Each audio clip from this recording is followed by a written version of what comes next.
En résumé, M. Samir Boumati, les projets ne se passent pas que dans les têtes. C'est ça? Les projets ne devraient pas se passer que dans la tête. Nous allons bien sûr recevoir M. le commandant Farid Hassaniallah. Merci d'être avec nous et d'être là pour la conférence. 45 ans d'expérience dans le transport maritime et le développement portuaire. En 1998, vous rejoignez le groupe AP Moller Maersk et vous occupez divers postes, notamment président, directeur général, directeur des opérations Maersk. Vous êtes PDG de la plus grande plateforme logistique de la région MENA. Votre expertise s'étend au Conseil pour le développement portuaire, notamment avec Hamburg Port Consulting, où vous élaborez la National Transport Strategy. C'est juste. Vous élaborez également, je disais ça, devant rajouter de l'Arabie Saoudite, un projet pour 2035. Durant jusqu'à 2035. Vous êtes attentif aux évolutions du commerce mondial, contribuant à un développement durable de l'économie portuaire. Ravi de vous avoir avec nous aujourd'hui. Votre conférence portera sur les mutations du transport maritime et la compensation dans le secteur portuaire. Et la compétitivité. Veuillez m'excuser. Bon, c'est la fin. Hein. Je pense que de petits écarts sont permis. Hein. Merci. Merci, madame. Merci à vous. Bon. Ah, j'ai besoin de...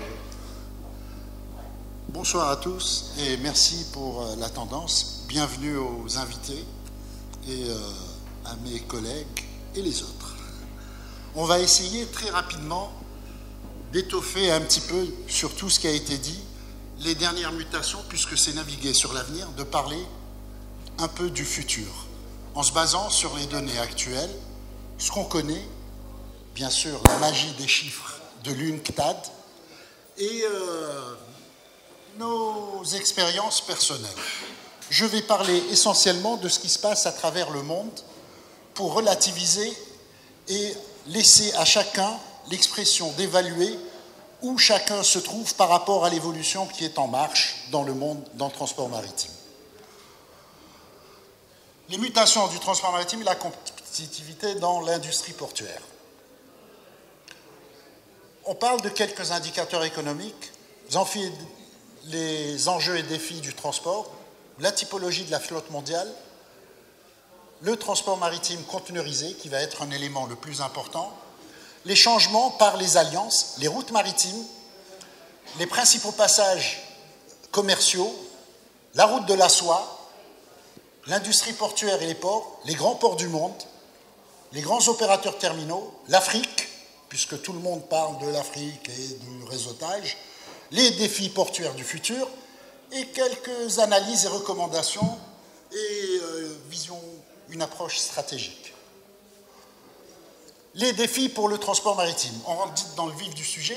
L'ensemble des changements économiques, tout le monde les a évoqués. Le transport maritime est le moins cher, la demande, les besoins de financement, toutes ces questions sont connues et récurrentes.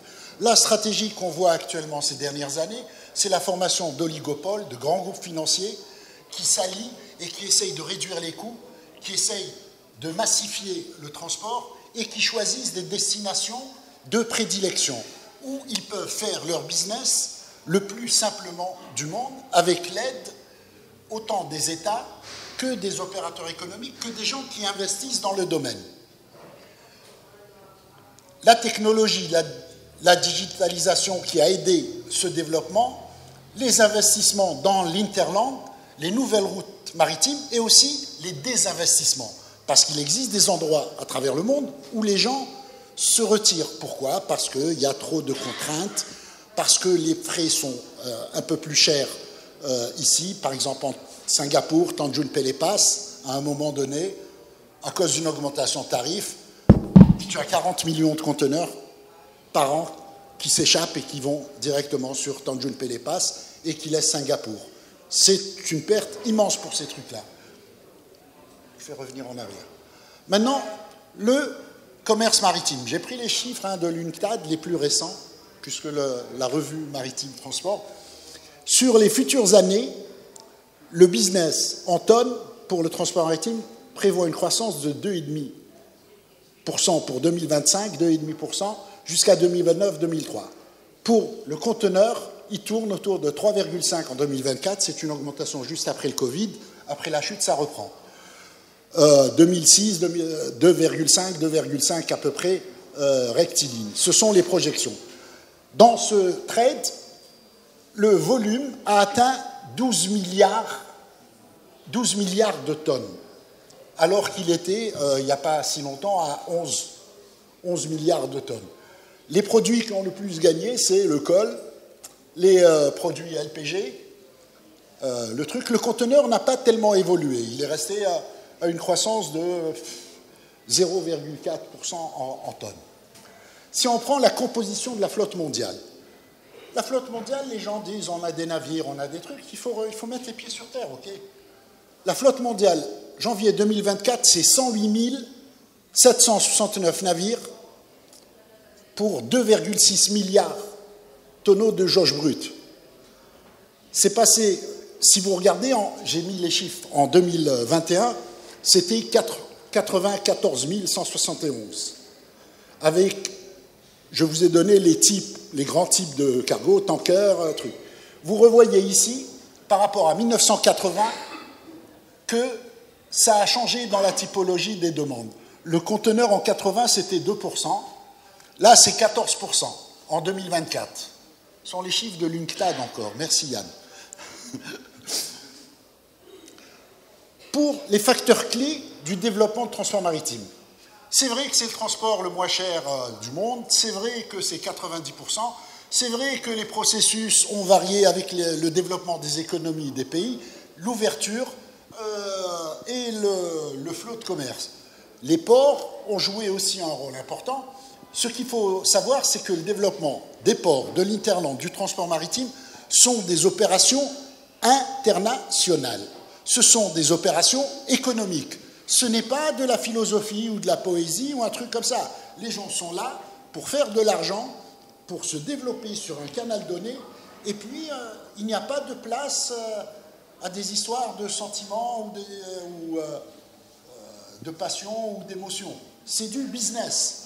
Et puis, il faut regarder ça comme un business. Un pays ne peut pas regarder le transport maritime uniquement pour lui. Je vais faire Alger-Marseille et je vais revenir, ou un truc comme ça. Ça n'existe pas. L'augmentation des échanges, l'innovation technologique et l'occupation spatiale, les ports grandissent de plus en plus. La typologie des ports est choisie en fonction du business, du trafic. On ne fait pas un port pour faire un port. On fait un port pour les 100, 150 ans prochains.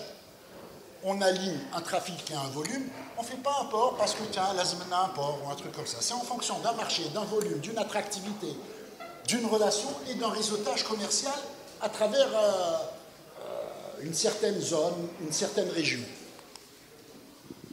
Les compagnies maritimes, l'impact du gigantisme des navires. On sait que le commerce mondial a augmenté, on est obligé d'avoir plus de capacité pour transporter. Ceci nous emmène à avoir plus de navires plus grands que des gens investissent dans les navires. Chacun des gros navires, les gens parlent de gros navires, mais chacun des gros navires, il faut se mettre dans la tête, qui coûte jusqu'à 250 à 213 millions de dollars l'unité. Quand vous avez des grands armateurs, comme Maersk, MSC, qui ont 860 navires, il y a l'état d'un pays. Quand on a la prétention de faire du transport maritime, il faut savoir qu'on ne peut pas rentrer comme ça dans la course. Il faut avoir l'humilité de dire non, il faut qu'on cherche des alliances. Et c'est ça, peut-être votre rôle de diplomatie maritime aurait à apporter quelques lumières là-dedans. Mais oui, je sais, vous comprenez bien. Pour les opérateurs portuaires, c'est exactement la même chose. Les navires grandissent, les ports, en réalité, les ports qui vont desservir les navires qui sont en commande pour les 5 prochaines années n'existent pas encore. Les gens travaillent sur des capacités de navires pour lesquelles les gantry cranes n'arrivent pas à atteindre le dernier conteneur.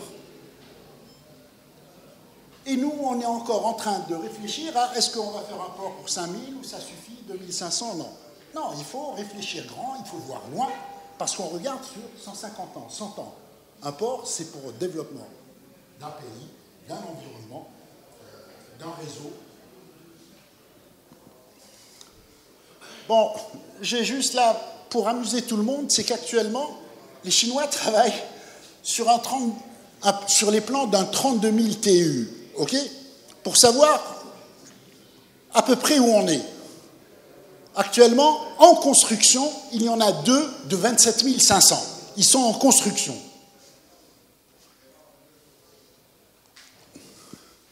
Si on regarde sur les perceptions et les exigences en ce qui concerne les nouveaux fuels et les nouveaux trucs, un large panel de propositions sont actuellement à l'étude. Il n'y a personne qui sait sur quoi va se porter exactement les énergies renouvelables. Est-ce qu'il y a besoin de LNG, de l'ammoniac, de l'hybride, du nucléaire, du wind power? Là, ce sont les constructions neuves qui sont planifiées en nombre. Alors chacun, vous voyez que la majorité sont sur le LNG. Il y a 180 navires, par exemple, en 2025. Il y a eu 194 en 2024. Ça a augmenté. Mais il y a un coût immense dans les infrastructures. C'est pas, on a du gaz, on l'emmène comme ça au bateau. Il y a toute une infrastructure, il y a toute une approche qui doit être faite. Ces études coûtent de l'argent, prennent du temps, demandent un savoir-faire, une technologie, et on ne s'impose pas comme ça sur le marché du GNL. Il faut savoir que les combustibles, dans le monde, font partie des produits qui sont vendus presque sous cartel. Il y a 4 ou 5 ou 7 grands vendeurs de bunkers. Même si vous installez le meilleur des ports bunkers, les gens ne viendront pas sauter chez toi. Pourquoi? Parce que vous allez être bouffé. À Suez, vous allez avoir quelqu'un qui va vous coter 30% moins cher, et à Algeciras, 30% moins cher. Vous êtes au milieu, vous bouffez vos marges. Vous ne réussirez jamais. C'est pour ça qu'il faut toujours de la communication, des alliances, reconnaître, étudier, se rapprocher, partager. Ça peut pas. On ne peut pas traiter du maritime comme on traite de son costume ou ses vêtements ou un truc comme ça. C'est un truc qui est international et il faut s'imprégner de cette approche.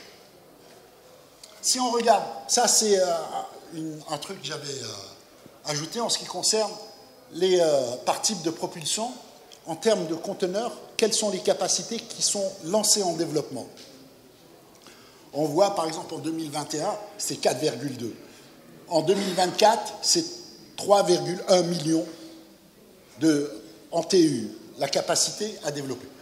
La même chose, un Global LNG et Fueled. Je pensais qu'on allait avoir un petit peu plus de temps, mais bon. Là, on regarde la globalisation du conteneur. Le conteneur dans le monde aujourd'hui, c'est une capacité d'emport. Globalement, c'est 160 millions de TU. Okay. Ça, c'est les capacités. La capacité des navires en conteneur qui existent aujourd'hui dans le monde, 2024, elle tourne autour de 30 et 31 millions de TU. Ça veut dire aujourd'hui, si on met un conteneur, là où il y a la place d'un conteneur dans un porte-conteneur qui existe, on peut remplir 30 millions de conteneurs. 160 millions, c'est le marché. Ça veut dire un conteneur fait plusieurs voyages par an, donc on se retrouve avec ces chiffres. Les oligopoles. Si on regarde l'ensemble, tout à l'heure on parlait de la casse, réparation navale, des chantiers, du développement. Sur l'ensemble des grands opérateurs de compagnies maritimes, on a 60% des navires de MSC qui ont plus de 20 ans. Ça veut dire qu'ils sont pour renouveler. En général, renouveler, on va tout de suite penser à les renouveler avec un modèle de propulsion vert, green, ou un truc comme ça. Vous voyez les order books qui sont à prévoir pour chacun des grands armateurs, en disant bien que ces 10 armateurs-là que vous voyez ont un portefeuille de 80% de tous les conteneurs qui se baladent dans le monde. Donc, il faut regarder, quand on réfléchit à la CNAM, quand on a 5 navires, 3500 conteneurs, eux, ils ont 30 millions, ok? Il faut savoir où on se place. Il faut savoir de quoi on parle. Les pavillons, il faut dire aussi que On est souvent, pendant longtemps, nous avons suivi, et je suis moi-même issu, des histoires du pavillon national et tout. 70% de la flotte mondiale est pavillon de complaisance. C'est eux qui maintiennent et qui ont le fret. Le plus grand nombre de navires classés, c'est eux qui détiennent le fret. C'est du pavillon de complaisance. Ce ne sont pas des États ou des trucs comme ça, c'est du pavillon de complaisance. Quand vous regardez les plus grandes compagnies maritimes, si vous voulez dire que nous sommes à l'orée d'un développement extraordinaire, les flottes maritimes, MSC, 713 navires, 5,5 millions de TU. Maersk, 587, 4 millions. CMA-CGM, 501 navires. Où est-ce qu'on se trouve? Quand on regarde aussi maintenant ces compagnies maritimes, tout le monde dit oui, c'est des grandes compagnies, ils sont bons, c'est vrai qu'ils sont bons. Les gens, ils génèrent un revenu de 81 milliards de dollars. En termes de revenus, en termes de profit, c'est des marges qui tournent à 20%. C'est des opérations de business, ce n'est pas des opérations de prestige où on a ouvert une ligne, où on a fait. Cette approche est une approche chiffrée. Il n'y a pas d'état d'âme. Les alliances. On est en 2024, actuellement, le deuxième va se déstructurer et puis repasser en alliance Gemini entre Hapag-Lloyd et Maersk, le plus gros, où ces alliances vont à elles seules permettre à chacun de ces armateurs déjà de s'organiser à l'intérieur. Sur Maersk, par exemple, ils ont divisé, à cause du canal des événements avec les Houthis, ils ont décidé de diviser en 2 services, chacun en wahad de 300 ou la route de 340 navires. Wahad Ijoz, Suez, un autre qui passe par le Cape of Good Hope. C'est des stratégies déjà que l'armateur, sans chercher l'alliance qu'il a avec Hapag-Lloyd, lui met ses meilleurs, ses plus grosses capacités, ses plus grands navires sur ces lignes-là, pour ne pas déranger ses clients. Il va y aller, il va transporter. Men ou la men. Les besoins en infrastructure, ces bateaux grandissants, c'est des bateaux qui sont 24 000, 27 000, on va très vite arriver à 30 000, là, normal. Mais il faut des infrastructures. Et ce truc-là oblige les gens à réfléchir comment se lancer dans les infrastructures. Les infrastructures, c'est les ports. Les superstructures, c'est les éléments qui couvrent les ports. Ça veut dire les grues, les équipements, les softwares, tous ces trucs-là. Ça aussi, ça ne tombe pas du ciel. C'est une technologie de pointe, c'est des techniques, c'est des processus, c'est des moyens de financement qui dépassent largement des fois ceux des États. Bien sûr, le niveau d'ouverture, la pénétrante, c'est ça qui permet aux États d'attirer vers eux, par rapport aux lignes maritimes, ce qu'ils font. Quand on regarde les principales routes maritimes, j'ai repris les choke points, ce qu'on appelle les points de passage les plus importants, où on a par où passe le business. 10% Panama, 3,1% mer Noire, 10% Canal de Suez, 6% Aden, Détroit d'Ormuz, 11%, Malacca Street, 23%, et Cape, 8%. C'est les chiffres de 2024. Hein. Les routes, les alternatives, les gens cherchent toujours optimiser le coût, le transport et le voyage. Ça, c'est la route du Nord. C'est penser comment est-ce qu'on peut éviter les 45 jours et attaquer l'Europe en passant par le Nord, par l'Arctique. La route de la soie, tout le monde parle de la route de la soie. Voilà la route de la soie. La route de la soie, initialement, c'était une route ferroviaire et de route. La mer, elle est passée par Athènes, Marseille, parce que les Chinois ont pris. Il y a aussi la possibilité de transporter en train. sur les 160 millions de conteneurs qui ont été transportés par mer, il y en a environ 700 000 qui ont été transportés l'année dernière par le train. Le gain en train, c'est que ça fait une traversée de l'extrême de l'Asie jusqu'en Europe qui fait à peu près 14 à 16 jours. Les quantités sont petites. Et il y a aussi des problèmes de gabarit de rail qui est encore à mettre en place. Mais ça ne dépassera jamais ce que fournit le transport maritime. Les Chinois, avec la route de la soie, ils se sont lancés dans des investissements.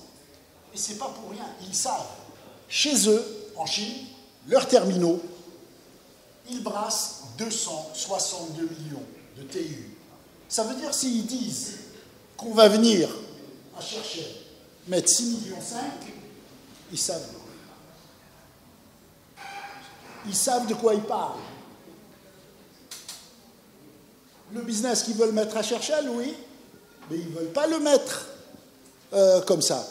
C'est du business en transshipment pour leur assurer un backup arrière par rapport aux ports européens qui les embêtent en leur disant vous achetez tout chez nous. Et puis vous voyez la liste des investissements chinois. Ok, il y en a partout.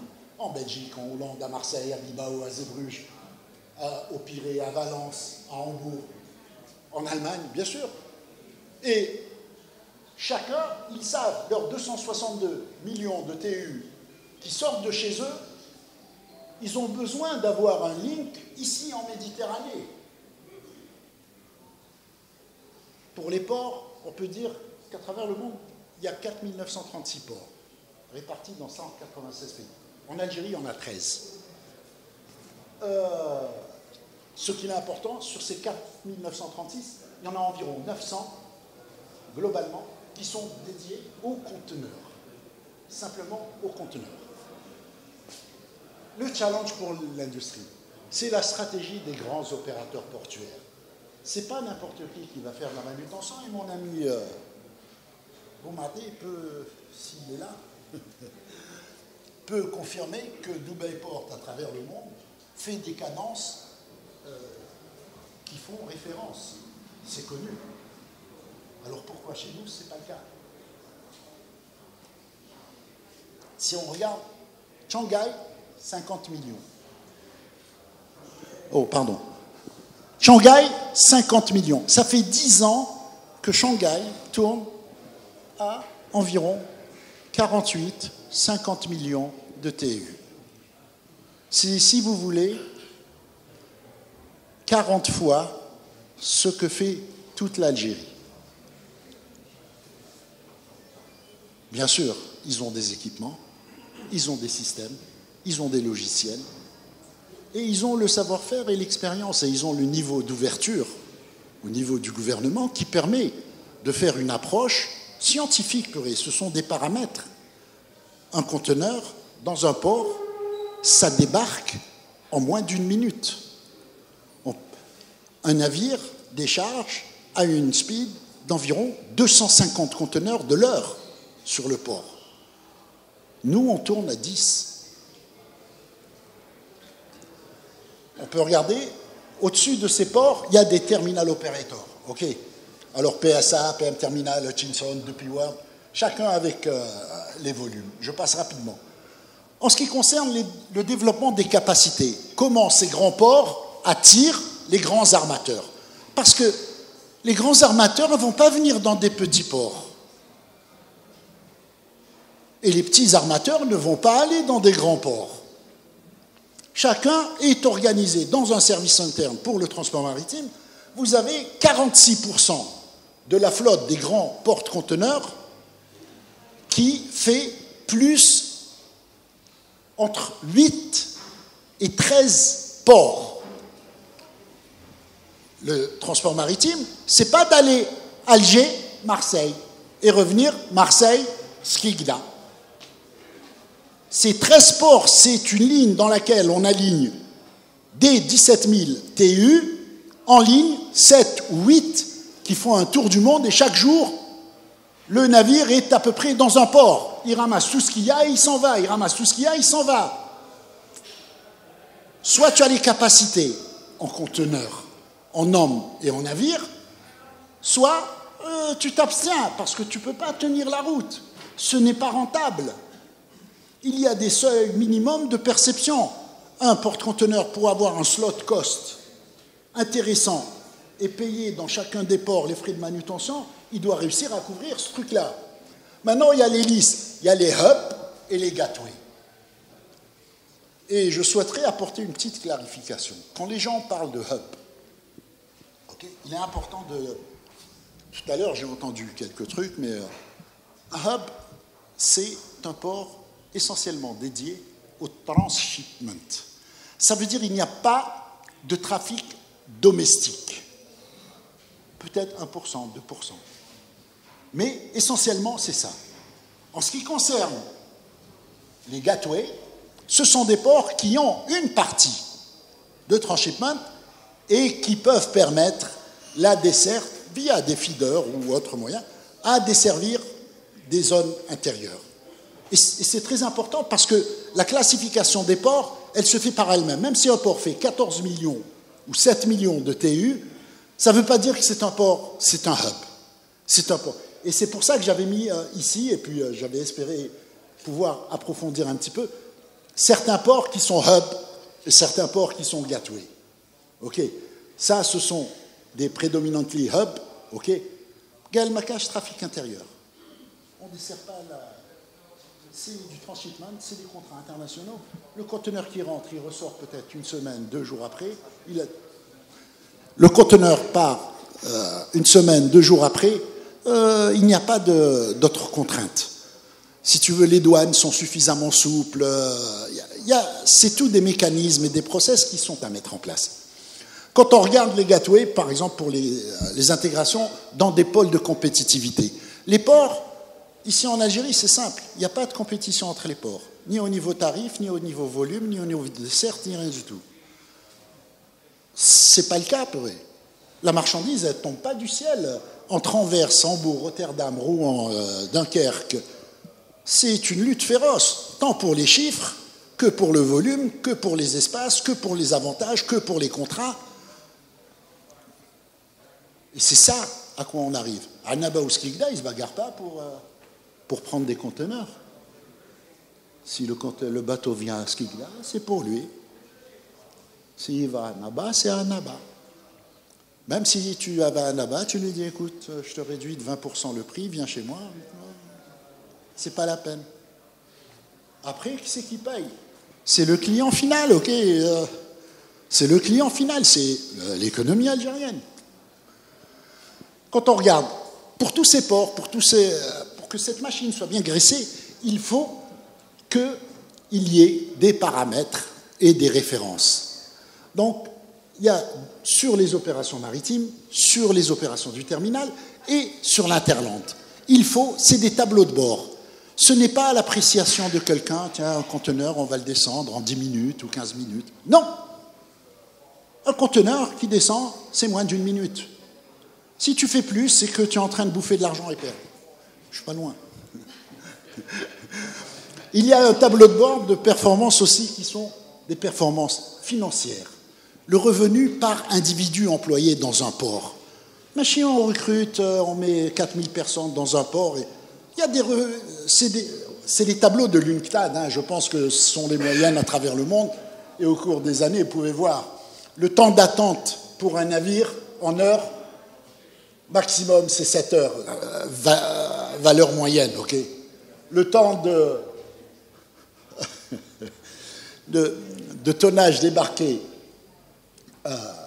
par heure, c'est 5572 tonnes. Le nombre d'employés par tonne, le revenu par employé sur un port, il y a des paramètres. C'est des indicateurs, ils vous permettent d'approcher quelles sont les règles d'optimisation d'un port. C'est des chiffres, ce n'est pas une appréciation. Nous pensons que non. Ce sont des chiffres, ce sont des paramètres, ce sont des ratios qui sont pris sur des centaines de ports, des centaines de terminaux, et qui font référence. Les gens qui ont réussi, les ports que vous voyez à la télé, qui sont bien, fonctionnent comme ça. Ils n'attendent pas que quelqu'un se réveille le matin et dise « Tiens, aujourd'hui, on va débarquer 14 conteneurs ». Non. C'est des règles. Maintenant, tous ces ports ont des caractéristiques communes. Et les dernières, c'est de dire à quoi devrait ressembler un port si on veut, si l'Algérie voudrait construire aujourd'hui un port. Quel serait le minimum requirement? Une approche 18-23 mètres, alongside 16-23, un turning bassin de 600 mètres, l'approche channel 450, les bollards, les trucs, et les superstructures et les espaces. C'est entre 35 et 80 hectares. Mais ça, c'est dédié uniquement pour le port. Les moyens, j'ai entendu aussi, à plusieurs reprises, que les gens s'étaient lancés dans l'acquisition d'équipements. Oh, ça n'existe pas, ce truc-là, ok? C'est l'opérateur qui doit investir. C'est lui qui sait quel type d'équipement a besoin le terminal. C'est lui qui va faire fonctionner les logiciels. Les gens, ils achètent des grues, ils achètent... Après, on dit, tiens, ça sert à... On ne peut pas s'en servir ou on n'a pas... Non, non, non. Les gens, il y a des livres, il y a l'école, il y a des consultants, il y a des références. Quand on regarde la productivité, la taille des navires, on peut regarder quel est l'effet du gigantisme par rapport à la productivité et par rapport au niveau. Bon, il y a des standards opérationnels qui sont en fonction des moyens que vous utilisez. Les performances opérationnelles selon les régions. Par exemple, en Asie, dans un port, s'il y a des gantries crane, elles seront espacées de 80 mètres. Aux États-Unis, elles tourneront autour de 120 mètres. Le débit par gantry crane par année tournerait à 120 000, 140 000, à 80 000. Tout dépend du pays, de la culture et des moyens et du niveau de développement. Si on regarde les indicateurs, le conteneur par minute, en fonction de la taille du navire, et merci encore à l'UNCTAD, hein, vous voyez, pour les navires supérieurs à 6000 TEU, on tourne à environ 0,6 minutes par conteneur. Okay. Juste pour rappel, ici, sur les ports, on tourne à 10 conteneurs de l'heure. Sur les ports actuellement, dans le monde entier, standard, 220, 280 TU par heure. Juste pour vous faire rêver à la fin, le port de Tuas, Singapour, c'est déjà à 65 millions de TU. Ils construisent un port. Ils l'ont inauguré le 1er septembre 2022. Okay, ils ont commencé. En 2023, il a commencé à travailler. 65 millions de TU, en plus de leurs 65 millions, et 36 milliards de dollars d'investissement. 37 ports à quai. Et il est fait pour, actuellement, soit près du double des 37,5 traités en 2001. L'Afrique. La route, hein, Nord-Afrique, la route transsaharienne. Hein. L'Afrique est déjà bien servie et desservie et couverte en terminaux. Et honnêtement, les services maritimes qui sont offerts seront une concurrence rude par rapport à notre route transsaharienne pour aller desservir directement la côte ouest africaine qui est déjà largement couverte. On peut les avoir ni en transit time, ni en coût, ni en technologie, ni au niveau des ports. Et même si on a une zone de libre-échange, la traversée du désert par des camions, par la route, est quand même assez onéreuse et risquée. Toujours est-il que c'est une option, peut-être pour certains trucs. Pardon ? Moi, je ne fais pas de publicité, moi. Moi, je répète des chiffres, des nombres, je n'ai pas d'état d'âme. Si vous regardez comment les routes sont déjà desservies, hein, okay. Avec le développement, si vous voulez, des ports qui sont...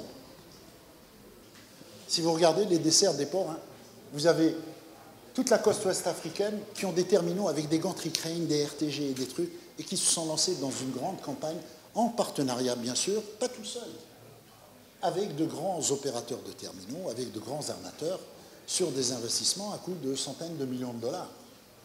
Ils ont une performance de débarquement qui avoisine les 200 TU sur certains ports.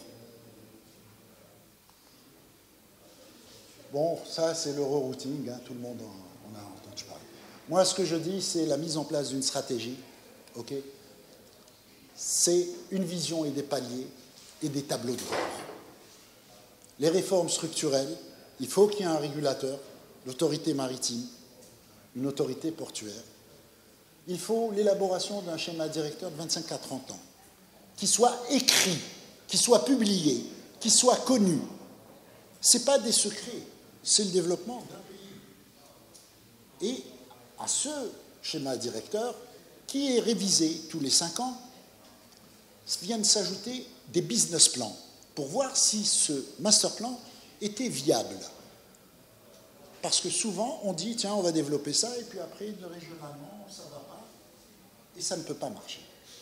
La rationalisation et la facilitation des investissements, utiliser les modèles de la Banque mondiale, parce qu'ils ont fait leurs preuves, développer du management, transfert technologie, la mise en place d'observatoires. Il faut des observatoires et des intelligences économiques, la digitalisation et l'économie bleue. Je vous remercie. Merci de m'avoir laissé du temps. J'ai mangé beaucoup de temps. Non,